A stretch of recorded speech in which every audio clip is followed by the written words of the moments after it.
This meeting is being recorded. Hello, welcome to another conversation from my heart to yours.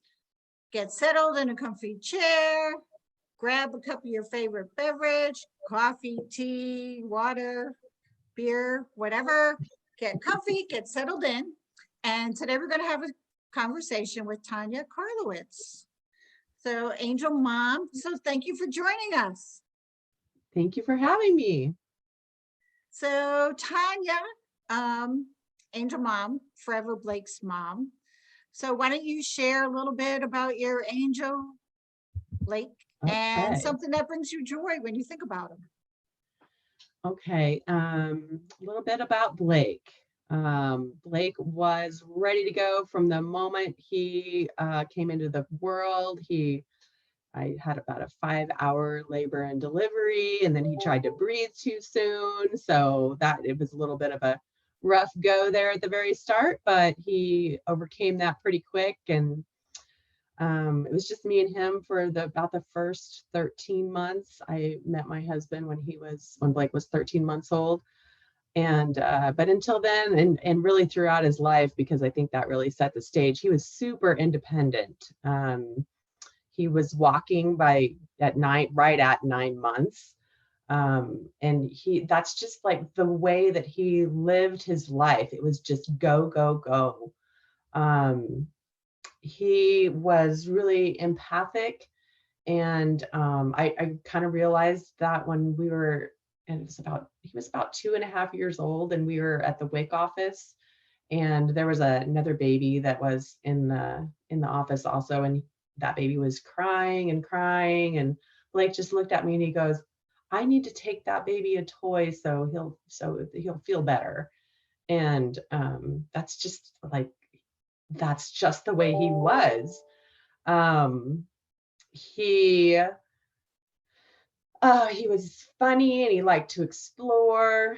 When he was a young child, he spent most of his time out in the desert catching lizards and riding anything with wheels.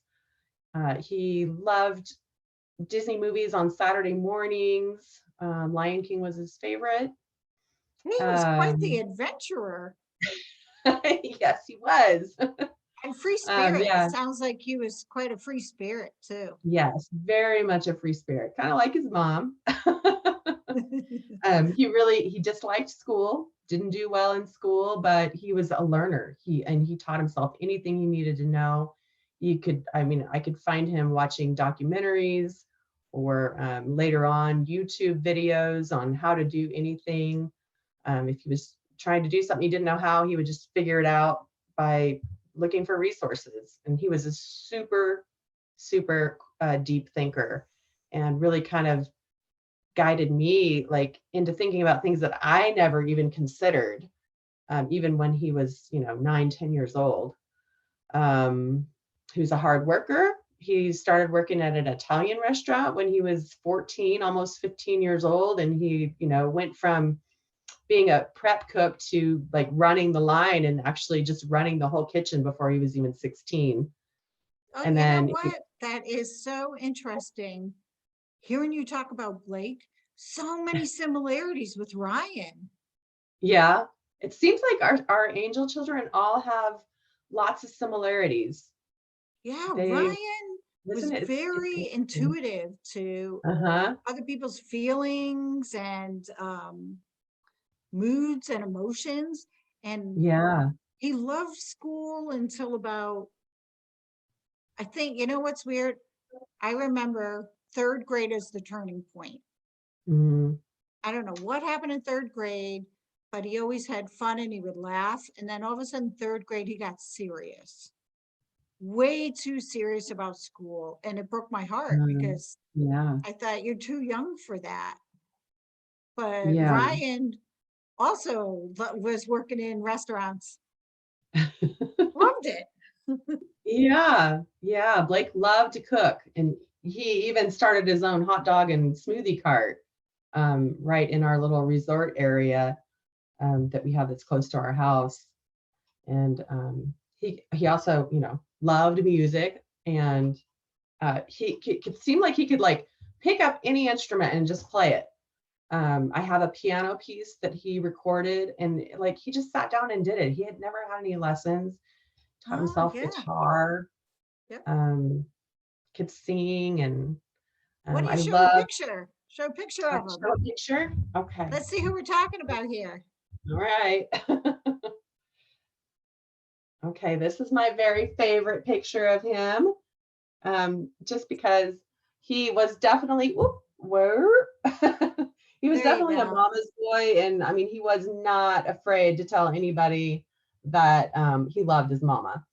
So I'm going the wrong way. He always it goes backwards.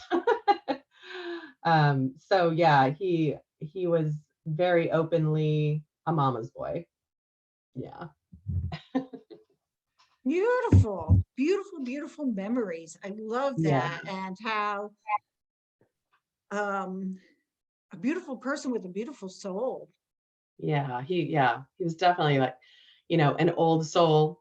We I refer to him as being an old soul. He just had, that intuition that like he knew how people were feeling. I think that's one of my biggest joys is listening to people tell me about him. And they'll tell me stories about how like one girl, um she came to his celebration of life, and she drove all the way from like the middle of Washington, and just to tell me that he used to share his lunch with her because she would often show up to school with no lunch. You know, they didn't have stuff at their home, and so he would share with her. He would take extra food, and I never even knew that. Like it wasn't something that he, Right. bragged about or anything like that. And he wouldn't, when his friends were bullying somebody, he would like stand up and like be with the person who was being bullied, and not do what his friends were doing. I have so many friends, or so many stories from people in recovery that talk about how when they were down that he would come and just sit with them, and not And not that's give any that's consideration to yeah. his own journey for recovery. I think that's what that was healing to him. And let's not So forget that he was an avid fisherman. We can't forget that. I like to eat fish. I don't like to catch it. Yeah, he loved fishing. It was kind of his therapy. So his journey of substance use disorder, how long was that you're aware of? Well, it started, I found him, woke up one night when he was close to being 14, to the smell of marijuana coming into my room. And so I think by that time he had already been drinking quite a bit. He had appendicitis when he was 13, and his appendix ruptured, and they gave him a self-medicating pump. Um, and so, he was in the hospital for a week, and he really liked that a lot. And we sent him to a wilderness therapy camp program. And he stayed there for 60 days when he was 14 and did fairly well. He said that was like the best experience of his life. And actually, that's what he was trying to get into. He was trying to find a program like that would take him. And then starting at about, he had a motorcycle accident at 18, a dirt bike accident, and knocked out a bunch of 2 teeth. And he had to have multiple surgeries. So there was, the bovine because they had to rebuild the jaw, and then his body rejected that, and they had to take bone from his hip. It was just one surgery after another, and that seemed to really cement in that addiction to Yeah. opioids. So he is forever 28. Forever 28. Forever 28. And you had an I don't want to say beautiful description, but I liked your description when I thought when I had asked you before we recorded about how long you've been on your grief journey. Do you mind Yeah, sharing that with us? sure. I just, sometimes we just think it's only from the date that they passed. And I think with addiction and substance use disorder that we start grieving them before they leave. It's like that line in that song, somebody's someone, how, you answer the phone and you don't know if it's your person or if it's the person who's been hijacked. So that's how it was. And I remember one time where he was detoxing at home, and we had this conversation about how it just steals your soul.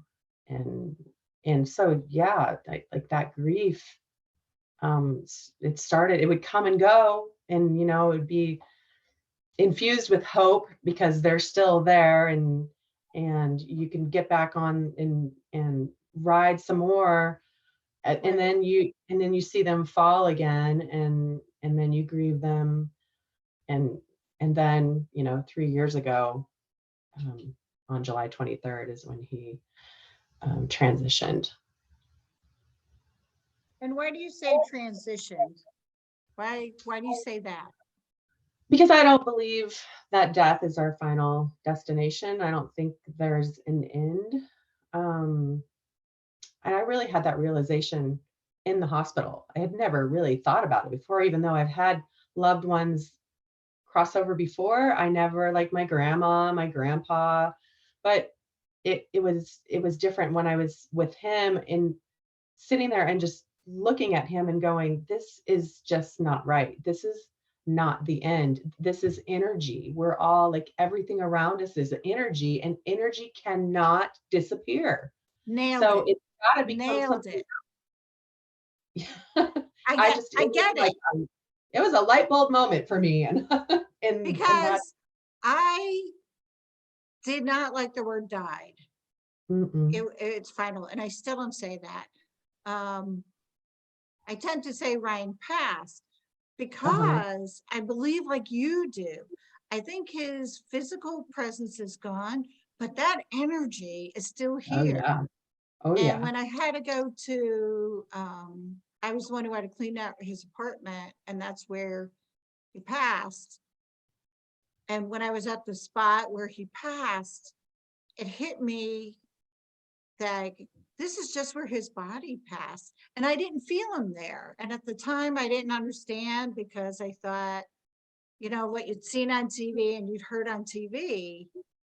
And then after time, I realized it was just his body passed. His energy is still around. It's still there. And I think with our kids and our loved ones that have passed so suddenly and traumatically like this, they're not all gone. No way. Yeah. And you have an amazing spiritual sense to your being about you too. That's very genuine. And like when I see that on Facebook, yeah, it's a sense of calm and beauty and awareness about it. And I love that you share that with others. And it's very, ever feel vulnerable when you open yourself up like that? Yeah, I don't believe in sugarcoating. I mean, if we can't share authentically, then we're not sharing. So Right. I just, if Agree. people don't like it, they can they can get off my page. I think I agree. It's just, I believe in authenticity, especially now, because what else have I got to lose? Right. I lost my kid. So I speak from the heart. I speak my truth. I never mean to hurt anybody Right. or offend anybody, but I'm being very honest and open in my grief. And it may not be to everyone's liking, but that's not what I'm here for anymore. Right. Not your concern. Right. So you have connections with other angel moms. So how do you feel thankfully. about that? And do you have a close connection with some in particular that you'd like to share about? Yeah. Yeah. So, oh man, when it happens, when that event happens, you're just shell shocked and you don't know like what to do. And so I, Kimberly Grunberg, I um, saw a post of hers it was a local Oregon moms page, and I think that's what it was anyway. And I just reached out to her, and she reached back, and Sean passed about 7 weeks, a little less than 7 weeks after Blake did. And so we were very new together. It's kind of interesting too, because my husband and I are the same age difference. So I just thought that's really interesting. And so, yeah, we just connected. And one day I'd taken the day off of work because I was having a hard day. And I was like, hey, you want to go to lunch? And so I drove to Salem and we went to lunch together, and it was just a really amazing connection. And she's one of the biggest hearts that I know. And we all have our own traumas, and so it's interesting that, and I don't think I've even told her this, but one time my stepmom said to me that I needed to let people love me because with my own traumas, that's a protection for me. And so that love that Kim has and shares so openly was kind of like, whoa. Yeah, and Wow. it's allowing, you had to learn to allow yourself to receive it. Right. Mhm. Yes. And but I'm so glad that I let her love me, and we have grown together in different ways. We both have different strengths, and some of them are the same. We share a lot of spiritual connection, and the crystals, and you know, just the energy, and alternative ways to heal, and doing fun things together, laughing, crying. We do it all. And now you figure you just met her, okay, a couple years ago. Don't you feel like you've been friends forever? Oh yeah. Yeah, definitely. I think that I think we've known each other before. Okay, I don't think this is our first, our yeah. first friendship But it is or so, whatever it is. your unity in your friendship and your openness, and then with crystals and healing and the empathy that Mhm. you both share. It is, my dog's whining. I'm sorry, Tanner. It's a wonderful thing that you're able to share that with a group, with a Yeah, group that yeah. receives it. And you're right Mhm. about receiving love and gifts that people want to give you.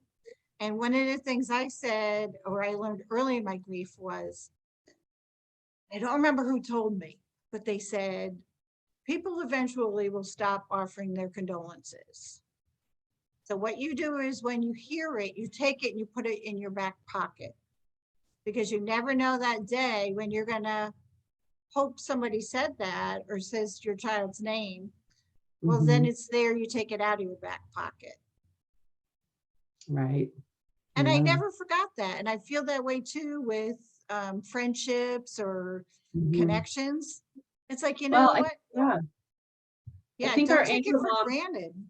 right, and our angel moms know that, and so there's an intention there to not forget our angel Mhm. moms' children as well. Right, right. The intention. So Mhm.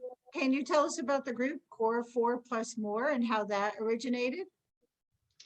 Well, we were just, I think it really originated from our angel dances with the angel event that we had on the beach, and we wanted to open it up to more people, more angel moms or dads. And so that's really where it came from. And we really want to concentrate on healing and not necessarily not making room for being sad, because that's just a fact and it's going to happen, but also how to live with that heavy sorrow, and also how to experience joy in life, how to our children want us to be joyful. They want us to do things that bring us joy, that bring them joy. So that brings them joy for us to be joyful. And it's true and it's okay to feel joy. It's okay to laugh. It's okay to go to concerts and have a great time, rock out and sing top of your lungs, stuff like that. Right? It's okay, because Right. I believe we're always going to grieve, but that's Mhm. why I believe in what I always say, my grief journey, because you never know, Right. And Yeah. then part of my healing and my grief journey is I made a post and I said, on weekends, I step away from my grief. It's there, but on Right. weekends, I give myself permission to step away from it. I don't want to be on Facebook. That's We'll go good. riding on the motorcycle. I don't want to Yeah. make decisions, Right. and it's Yeah. okay, because I'm Mhm. not hurting anybody. If anything, I'm helping my healing.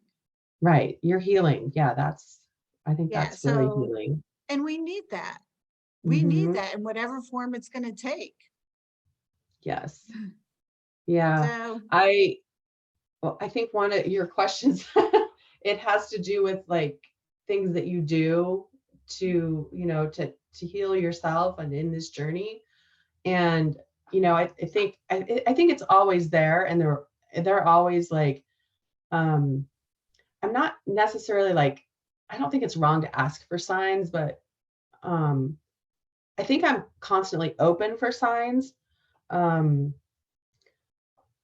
but like on special days, I will um we try to, like, on the angelversary and on Blake's birthday, we try to do special things that he would really enjoy and that we would enjoy doing together. So we'll go out and be on a lake somewhere, or um, this year we were up with his younger brother in Montana, and that was a little bit different. I think I would prefer to do things just with myself and my husband, and not with his sibling necessarily on that day. And that sounds and feels really weird to say that, but I think with siblings, we're maybe censoring ourselves. We're trying to be sensitive to how the sibling might be feeling. Not that I won't talk about Blake, for sure, because I will, and we always talk about him. But to actually like dedicate 72 hours of being with Blake is difficult to do in the presence of his sibling. So does his sibling ever have like suggestions on things that they want to do to honor the day? not really. No, he's pretty reserved. Sometimes he'll volunteer information, like signs that he gets. He gets, pennies a lot. Um, and he'll get just the feeling of Blake's presence. But I don't, it's so hard because, Yeah. he's an adult as well. He's 26 and has his own family, and He was 23 when Blake transitioned, and I don't really think that he has worked through his grief as openly as I have. Okay. Yeah, yeah, I think some regrets and things, and Yeah, and I have another son who just turned 30 this year. My kids are only 15 months apart, and I don't know how he's dealing with it. He's very hard. quiet, introverted, so I'm Hmm. not sure. But I know on the heavenly birthdays and the anniversaries, what works for me, and this is just what works for me, is Hmm. I don't make plans with anybody. I let the day take me where it's going to lead. And Uh-huh. I find that's happy on my heart, because Hmm. the the weeks and the days leading up to it, oh my Yes. God, those are the days we have the anxiety, with it's coming, it's coming, it's Oh coming. yeah. So on that day, I give myself grace, Hmm. and whatever the day is going to lead. Right. And that's what works for me. Yeah. I don't know, because when I think about, oh, I'd like to have his favorite meal or this or that, it's an added stressor for me. So I can't Uh-huh. do that. But it Yeah. doesn't mean I won't. Right. It Right. doesn't mean I Right. won't. I Yeah. mean, And and that's, yeah. my We have grief to find our season, own. mhm, and my grief season's coming up because Ryan's birthday is in October and he passed in December. So my grief season's coming, and it's Yeah. okay. It's Right. okay. I've learned a lot in my grief journey, and this will be his 4th year. So we'll see what happens. But Yeah. in the meantime, so you guys, you and Kimberly, are you still thinking about doing a retreat down the Yes. road? Yes. That is really on our heart to do that, and to just celebrate all the angels, and to celebrate us as well. Um, all the moms, and we might have a few dads there. So um, just to celebrate our journey and our healing, and to share, and to kind of like this, like we're just sharing and maybe exploring some, creativity. And And I love it. I love when you have the pictures on the beach. I love it. yeah, I love Ah, that too. that is beautiful. So what I'll do is I'll post in the comments the links to Core 4 plus more, um, and any other information. If you want to contact Tonya or myself, just note it in the comments and we'll get back to you. So as we wrap up, I'd like to leave with a positive thought. So do you have one, Tonya? You know what? I printed out the Mother Teresa's "Do It Anyway" because Blake, I think that that's really what he believed, and how he lived his life as well as he could. Um, People are often unreasonable, irrational, and self-centered. Forgive them anyway. If you are kind, people may accuse you of selfish, ulterior motives. Be kind anyway. If you are successful, you will win some unfaithful friends and some genuine enemies. Succeed anyway. If you are honest and sincere, people may deceive you. Be honest and sincere anyway. When you spend years creating, others could destroy overnight. Create anyway. If you find serenity and happiness, some may be jealous. Be happy anyway. The good you do today will often be forgotten. Do good anyway. Give the best you have, and it will never be enough. Give your best anyway. In the final analysis, it is between you and God. It was never between you and them anyway. So I love I that. yeah, yeah, I love that. And Blake like that? yeah, that was, yeah, yeah. Wow, He posted it on his Facebook just a few months um, before his transition. beautiful. So You'll have to share that with me. I want to print that out and yeah. read that and like really absorb those words Mhm. that are very, very meaningful. So Yeah. thank you so much for joining us. Thank you for sharing Blake with us. Oh, you're You can find welcome. out more about the From Project on Facebook. It's a public page, or you can send an email to thefromproject@gmail.com. And from my heart to yours, I am forever Ryan's mom.